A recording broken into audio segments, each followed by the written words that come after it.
You laugh when they laugh. You nod when they talk. You say, I'm fine, so many times, you almost believe it.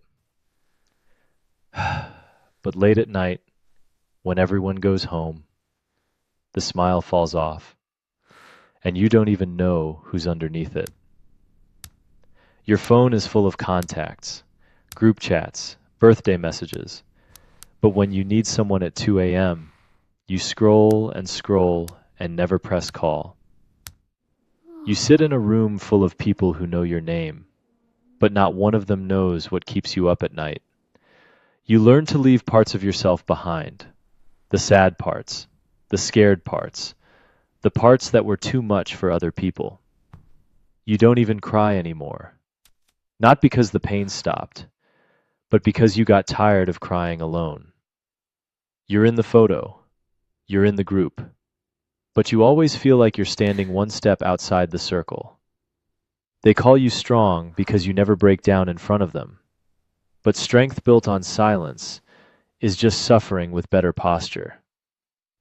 You watch other people connect so easily, and you wonder, what's wrong with me? Why does this feel so hard? And the worst part? Nobody notices, because you've gotten so good at pretending that even you forgot what's real. One day, the weight doesn't feel heavy anymore. It feels permanent, like it grew into your bones.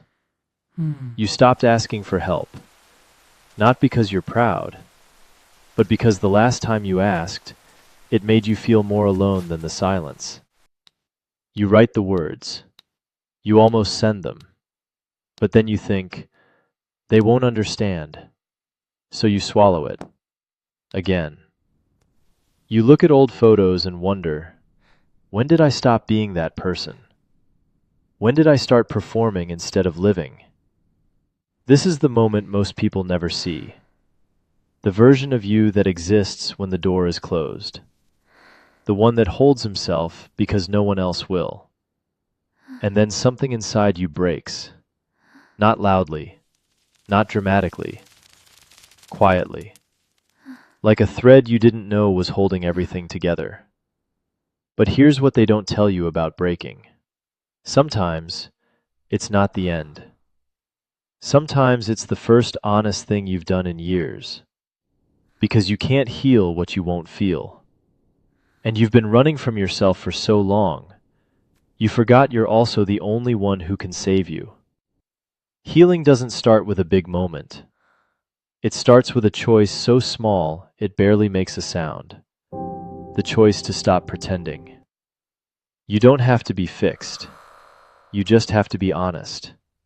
With yourself. About what you need. About what you lost. About who you really are underneath all the armor. You go back to the same rooms, the same people, but this time, you walk in as yourself. Not the version they're comfortable with. And when someone asks how you are, you tell the truth. And the world doesn't collapse. Someone actually listens.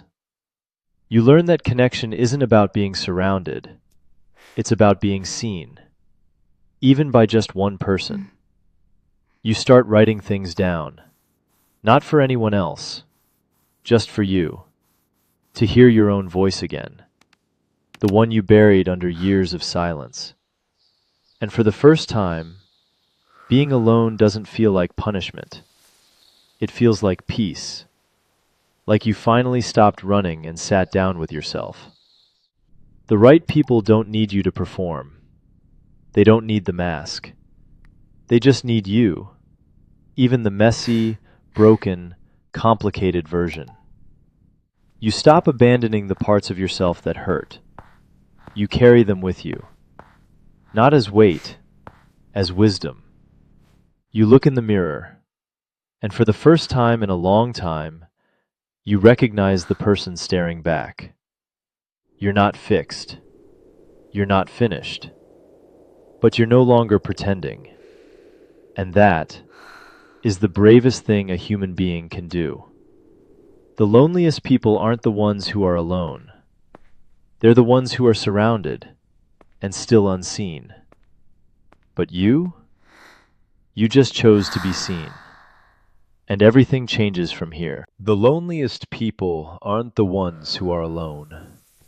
They're the ones who are surrounded and still unseen. But you just chose to be seen. And everything changes from here.